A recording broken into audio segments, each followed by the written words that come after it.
Mom testifies against me in court to try to get me to pay child support for a baby that isn't mine because DNA doesn't matter. Family is family, but months later, I finally revealed my ex-wife's disgusting truth and Mom is mad. The entire family is distancing themselves from her and my own dad wants to divorce her. I will start this by saying that my mother has always deeply desired to have a daughter. This was something she had dreamed of for as long as I can remember. Her excitement was palpable when she and my father discovered they were expecting their first child, which happened to be me. However, everything changed the moment she learned I was going to be a boy. She was extremely disappointed, and this disappointment wasn't something she kept to herself. In fact, she has recounted this story to me on numerous occasions throughout my life, making it clear that she had always wished for a different outcome. My parents did plan to have more children, since my mother in particular had her heart set on having a daughter. Unfortunately, life had other plans. After I was born, my mother started experiencing severe health complications, which over the years made it impossible for her to carry another child. The idea of never being able to conceive again was devastating for her. I can only imagine the emotional weight of that loss, and it's one I think she still carries to this day. It must have been an incredibly painful realization for her, that the dream of having a daughter would never come true. In the years that followed, my mother would often speak about her yearning for a daughter, a sentiment that seemed to intensify as time went on. I would notice how she doted on my female cousins, lavishing them with affection and attention that felt like an extension. The maternal love she had always hoped to give a daughter of her own. Whether it was through extra gifts, affection, or simply the way she treated them, there was a clear difference in how she related to them compared to me. Oddly enough, this behavior of hers didn't really bother me for much of my life. I had accepted that this was just who my mother was, and I didn't take her favoritism towards my female cousins personally. I knew she loved me, and for the most part, I was at peace with it. That is, until my ex-wife, Sophia, entered the picture. Sophia was the daughter of my mother's long-lost best friend from high school, someone my mother had reconnected with after many years of being out of touch. When my mother met Sophia for the first time, she was taken aback by how beautiful she was and instantly became fixated on the idea that Sophia would be the perfect match for me.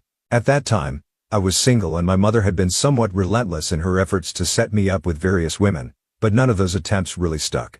This time, however, she was determined and persistent. She kept telling me how stunning and wonderful Sophia was, how much we'd complement each other, and eventually it became almost an obsession for her. For weeks I endured her constant attempts to push us together and eventually I caved. Honestly, at that point, I agreed to the blind date more out of a desire to quieten my mother than out of any real curiosity or interest. I just wanted her to stop talking about Sophia and let me go about my life. When I finally met Sophia, my first impression matched everything my mother had told me. She was, without a doubt, incredibly beautiful. But as the evening progressed and we got to know each other a little better, I realized there wasn't much substance beneath her beauty. One of the first things I always try to learn about someone is what drives them, what their goals are, and what dreams they have for their future. When I asked Sophia what she wanted to do with her life, her answer surprised me. She told me without hesitation that her dream was to be a stay-at-home mom. That's when I felt a sense of discontent. It's not that there's anything wrong with wanting to raise a family, but at that point in my life, I had very different ambitions. I wasn't even thinking about having children anytime soon, and I expected to be with someone who had aspirations beyond just starting a family. So naturally, I asked her what she planned to do in the meantime, before she had children, and her response left me even more perplexed. She simply replied that she just wanted to be a stay-at-home wife. I looked at her perplexed as she went on to explain that her mother had always been a stay-at-home mom. For as long as she could remember, up until her dad passed away, and that, in her eyes, this was the secret to her parents' successful marriage. While I could respect that it worked for her family, it felt completely different from what I was looking for in a partner. I wanted someone with passion, someone driven by a sense of purpose, whether in a career or a personal pursuit. The idea of someone wanting to be a stay-at-home spouse from the start didn't align with my values. At the time, Sophia and her mom were living with their uncle, who was covering all their expenses since her mother still didn't want to work. When I came back from that first date with Sophia, I was undeniably disappointed. I had gone into the date with low expectations, mostly because I wanted to appease my mother, but coming out of it, I knew this wasn't what I was looking for. Naturally, my mother wasn't too pleased when I shared my thoughts. In fact, she was visibly upset, almost as if I had personally wronged her by not giving Sophia what she considered to be a real chance. She kept telling me that I hadn't taken the time to truly get to know Sophia, insisting that if I just tried a little harder, I would see what she saw. But I had made up my mind. I told her as firmly as I could to let the idea of us go and that it was best if we both moved on. I should have known better though. My mother was not someone who gave up easily, especially when she had her heart set on something, or in this case, not too long after that, my mother invited me over to her house, which wasn't unusual. She would often ask me to come by for dinner or just to catch up, but this time when I arrived, I noticed that Sophia was there as well. Apparently, my mother had taken it upon herself to invite Sophia over too, so she could force another meeting between us. Once I arrived, both my mother and father hurried out of the house with almost mischievous smiles saying, "Enjoy your date." I was absolutely mortified. Judging by Sophia's reaction, I'm sure she felt the same. We stood there for a moment, awkwardly looking at each other, neither of us knowing quite what to say or how to handle the situation. It was like being set up on a date you hadn't agreed to right in the middle of my own parents' home, with no escape in sight. For a few minutes, we just stood there in silence, unsure of what to do. I could have easily made an excuse and left, but I didn't want to embarrass her further. After all, she was as much a victim of my mother's overzealous matchmaking as I was. So instead of bolting, we both exchanged awkward laughs, acknowledging how bizarre the situation was, and eventually sat down to talk. I figured since we were already there and had nothing better to do, I might as well ask her to tell me more about herself. She admitted rather openly that she had liked me after our first date and was under the impression that I had liked her too. But then when I never called her back or made any effort to reach out, she was left feeling confused. I told her as gently as I could that while she was indeed a kind and beautiful person, I felt like we had very different goals in life since she desired to be a stay-at-home wife. Sophia then explained to me that her intention wasn't just to sit around the house doing nothing, even if we didn't have children right away. She started to talk more about her volunteer work at the church and how she dedicated her days to working with children and helping those in need. Her explanation gave me a new perspective. I started to see another side of Sophia, one that I hadn't fully appreciated before. I realized that at her core, Sophia seemed to be a genuinely warm, kind person. Or at least that's how she portrayed herself to me initially. Although she wasn't exactly driven by career ambitions or lofty personal goals, she seemed to have found her purpose in caring for others, and that level of generosity of spirit is rare. So despite the reservations I had and the lingering doubts about our compatibility, I decided to take a leap and ask her out on another date. Sophia and I ended up dating for about a year before we decided to take the next step and get engaged. I had also been promoted at work during this period, which significantly boosted my income and gave me a sense of stability. I felt financially comfortable enough to support Sophia. Once we got married, which gave me the confidence to propose to her. However, the timing of the proposal wasn't entirely my decision alone. Both our mothers, particularly mine, had been subtly pushing for us to get married sooner rather than later. They kept reminding us that Sophia's biological clock was ticking even though neither of us had immediate plans to start a family, but the pressure from them was ever present, and their insistence made me think that getting married sooner was the natural next step. When we finally got engaged, my mother, true to her nature, took charge of the wedding planning. She insisted on having a grand ceremony, sparing no expense, and offered to pay for the entire event herself. My mother was determined to make Sophia's dream wedding come true, as if it were her own daughter's wedding. A gesture that was both generous and somewhat overwhelming. From the venue, to the flowers, to the guest list, no detail was too small for her to obsess over. The ceremony ended up being incredibly lavish, but much grander than I had anticipated. But seeing how happy Sophia was made it all worthwhile. After the wedding and the honeymoon, I quickly resumed my routine at work, diving back into my job, which was more demanding than ever due to my recent promotion. Meanwhile, Sophia moved into my place, and just as we had discussed before, she began to fully embrace her role as a stay-at-home wife. She wasn't idle, though. True to her word, she continued her volunteer work at a church in my locality, which she had always been passionate about. However, it wasn't long after we settled into married life that I started noticing some things about Sophia's routine that seemed off. Since we had never lived together before, I was learning all these little details about her day-to-day habits that I hadn't been aware of when we were dating. One thing that really stood out was how she regularly insisted that I send money to her mother every month. She argued that we had more than enough and that as a good son-in-law, it was my duty to help support her mom. I found it odd, especially since this was never brought up before our marriage. I had always assumed her uncle took care of her mother's needs, but now, out of nowhere, I was expected to contribute financially. Secondly, Sophia would often go out and come back home really late in the evening. I expected that since she was a stay-at-home wife, she'd be at home more often, handling household things like cooking, cleaning during the day. But instead, she always seemed rushed when I got back from work and would frantically start to cook dinner late in the evening. Whenever I asked about why she was coming home so late, she would tell me how she was helping someone, whether it was a homeless person she met or a kid from the community who needed some guidance. I didn't want to discourage her from doing what she felt was meaningful, but at the same time, I thought there was at least an understanding that as a homemaker she would handle certain household responsibilities. This wasn't happening. Our meals were often late. She'd throw something together at the last minute. The laundry was never done in time and the house was rarely cleaned the way I thought it should be. I tried not to make a big deal out of it at first, but as time went on I couldn't help but feel frustrated. I began bringing it up with her, having several calm conversations about how she could balance her volunteer work and her responsibilities at home. Each time she promised me she'd change and do better, but the pattern never changed. It was always the same story. Late dinners, chores left undone, excuses about how busy she had been helping others. One weekend when she was once again out volunteering, I decided to go surprise her at the church where she said she volunteered. I thought maybe it would be nice to spend some time with her in her element, and I figured I could even lend her a hand if she needed help with anything. When I arrived at the church, I asked around for Sophia, expecting to find her in the middle of her volunteer work. However, the people at the church seemed confused when I mentioned her name. And after asking several people, it became clear that my wife had never volunteered there. In fact, no one knew who she was. I felt a knocked form in my stomach as I processed this. For months after our marriage, Sophia had been telling me that she spent her days at this particular church volunteering. But now I was hearing that she hadn't even set foot in the place. I kept trying to convince myself that maybe I had made a mistake, perhaps I had misunderstood the name of the church, or maybe she volunteered somewhere else nearby. Later that evening, when she came home, I decided to play it cool.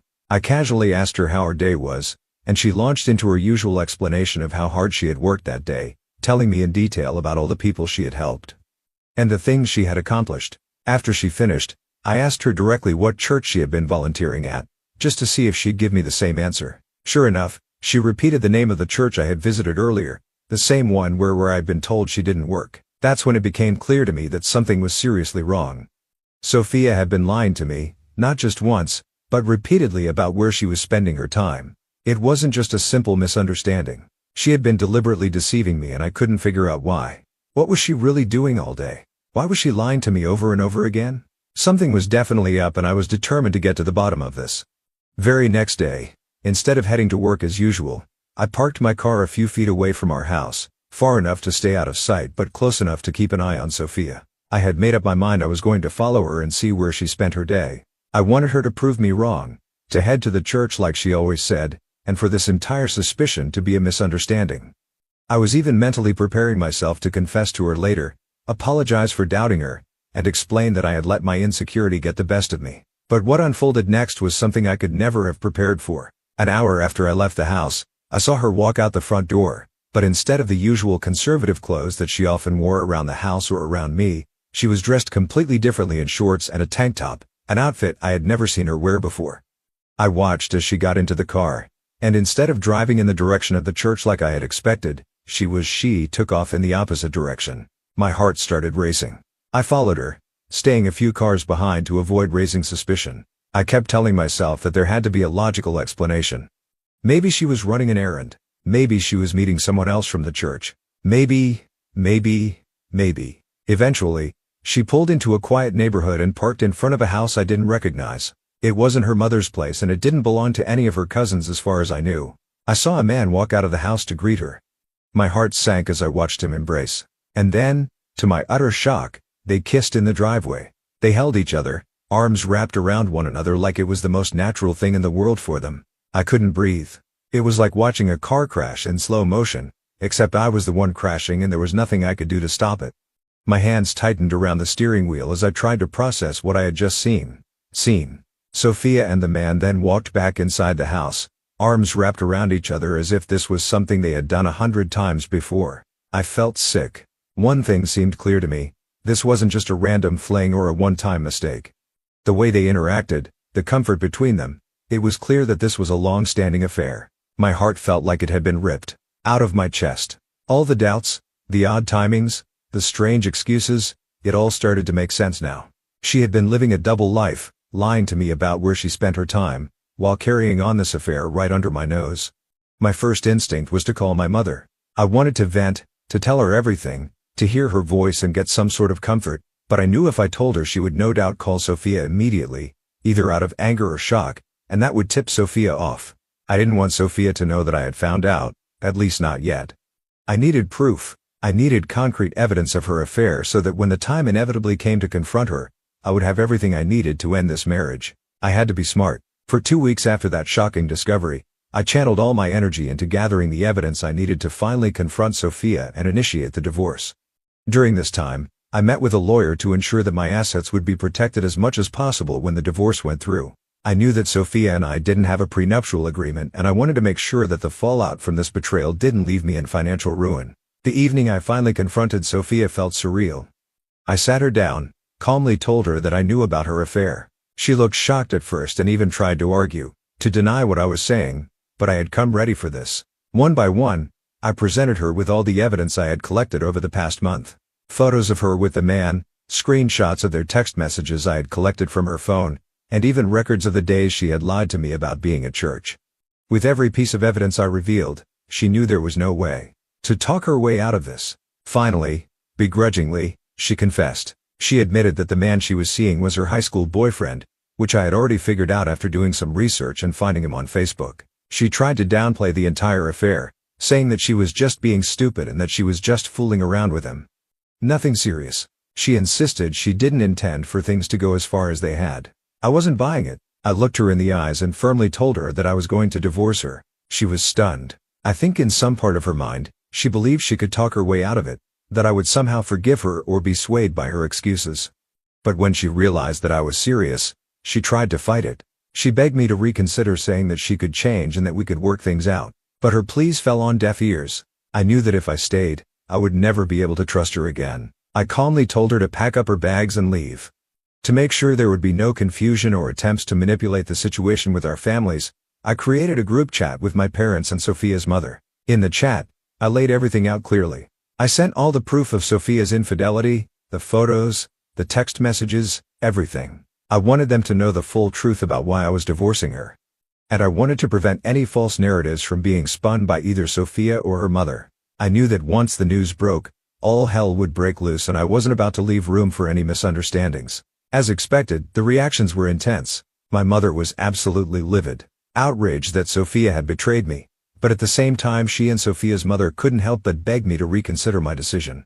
Despite the undeniable evidence of Sophia's infidelity, they pleaded with me to find it in my heart to forgive her and give her another chance. Thankfully, my dad stood by my side. He reassured me I was making the right decision and that no one should stay with a cheating partner, no matter the circumstances.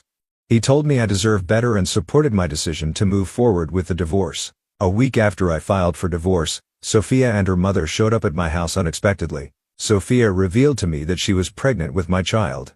My immediate reaction was disbelief. I outright refused to accept that I was the father given her affair. Sophia's mother lashed out at me, accusing me of ruining her daughter's life by not accepting responsibility for the baby and divorcing Sophia so suddenly. She made it seem like I was the one being cruel. Later, my own mother doubled down on her pleas. She talked to me about how children can change everything in a marriage, about how having a baby could bring Sophia and me closer, as if the pregnancy was some magical solution to the infidelity. She told me that Sophia had promised to never cheat again, and I needed to consider the child's future, not just my pride. She made me feel like the bad guy for choosing to walk away from a marriage where the trust was gone. When I still didn't give in to her reasoning, my mother, in her desperation, threatened to testify against me in court when the time came, especially if the issue of child support arose. She said she would make sure I paid for the baby regardless of whether or not it was mine. DNA doesn't matter. Family is family, she argued, implying that she didn't care who the biological father was. She was determined to claim the child as her grandchild, even if it meant going against me in court. And that is exactly what she did. True to her word, my mother testified against me during the divorce proceedings, which was one of the most painful betrayals I've ever experienced. My lawyer and I fought hard to make sure that the court understood that Sophia had been unfaithful and that there was a very real possibility that the child wasn't mine. But my mother and Sophia's mother testified that Sophia's affair wasn't anything sexual, downplaying her infidelity as if it had been some sort of an innocent mistake. They even argued that because Sophia and I had been intimate just weeks before our separation, right around the time I had discovered her affair, the baby must be mine only. Thankfully, in the end, the judge ruled that they couldn't make any final decision regarding child support or paternity until after the baby was born and a proper paternity test needed to be conducted. Only then would it be determined whether or not I was the biological father. I was relieved. It felt like a small victory in what had been a draining and painful process. At least now I wouldn't be forced into supporting a child that might not be mine without solid proof. But my mother, Sophia, and her mother, were furious with the outcome. My mother later came up to me and told me how she wished I was not her child, and that if I was truly a man, then I should pull my pants up and accept Sophia's child as mine, regardless of what the paternity test proves. Over the past months, my mother has gone around bad-mouthing me to everyone in our family, painting me out as the villain who destroyed my marriage over what she insisted was just Sophia's one-time mistake. No matter how much proof I presented or how many logical arguments I made, my mother clung to her narrative, blaming me for everything that had gone wrong. So you could imagine my satisfaction when the day finally came for the paternity test results. Sophia gave birth to a girl this week and we promptly had the test done. It turned out that the baby did not belong to me as expected. When I shared the results with Sophia, she broke down in tears, pleading with me to accept the child. She argued that her friends and family were going to shun her and her daughter if I didn't step up and take responsibility. I felt a deep pit of sympathy for her situation, but it didn't change the fact that I was not the father. "I'm sorry, but I can't do that," I told her firmly. "It's no longer my responsibility." Since then, Sophia has continued to call me and leave me voice messages begging me to reconsider. Ida for not claiming Sophia's baby as mine? Update 1. So for everyone asking, Sophia is arguing that since I probably won't have kids anytime soon, I should think of this baby as mine, even though she cheated on me. She also revealed that the guy she was having an affair with, sweetheart, had refused to marry her. In fact, he has never been ready to settle down, which is why she had to marry me in the first place. It's clear she wanted to use me as a cash cow while continuing her affair with him. Honestly, I hope she at least takes him to court for child support. But at this point, I just don't care anymore. Update 2. I took everyone's advice and made a Facebook post to publicly announce that I am not the father of Sophia's child. I was tired of my mom supporting Sophia after the way she had cheated on me and wanted to humiliate her just the way she had done to me for months on end. Well, guess what? After I made my post calling out my mom for backing Sophia, she called me furious because people had started to turn on her. She accused me of betraying her, which was ironic since she was the one who actually backstabbed me by testifying against me in court and trying to make me pay child support.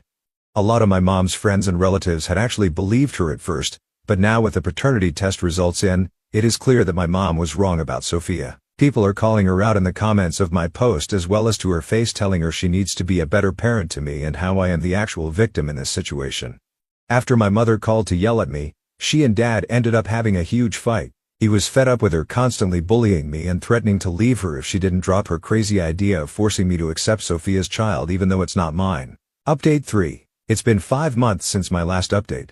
My parents have decided to separate this past month. This is because my mom has refused to change and has even started calling herself grandma to Sophia's baby. She's been giving Sophia money every month and even volunteers to babysit her child. It seems like she's finally living out a dream of having a long-lost daughter just like she had always wanted. However, my dad has grown tired of this as he feels this is borderline inappropriate, and wants nothing to do with Sophia or her child. This has resulted in multiple fights where my mother has refused to take accountability. As a result, my dad has moved out and has been staying with me. It breaks my heart that my mom is choosing to focus on my cheater ex-wife's daughter over her own family. Anyway, my dad will be talking to a lawyer this week and moving forward with the divorce.